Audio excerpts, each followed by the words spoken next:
সময় বলবে যে হাতে আটকে আসছে। ঠিক আছে, এখানে ফোকাস করবে। এই এলো তো, এই এলো। এবার আমরা কি করব, এই কাঁচিটাকে নেব, এই এই এই বোঝা গেল? দেখো আমার চুল ঢিলে হয়েছে, আমি এটা কিন্তু ছাড়িনি। তো তার আগে এখানে ফোকাস করো, ওপর দিয়ে এটা আমি ছাড়িনি, কিন্তু এখান থেকে আবার একটু চুল নিলাম। ঠিক আছে, নিয়েছি, তারপর আমি কিন্তু ছেড়েছি। এই নামার পর কি করব আবার, এই দাঁড়া হলো, আবার নিলাম। দেখো এই চুলটা কিন্তু আমি ছাড়িনি, এই নিলাম,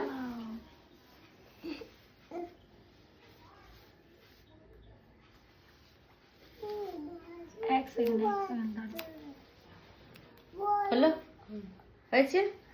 দেখো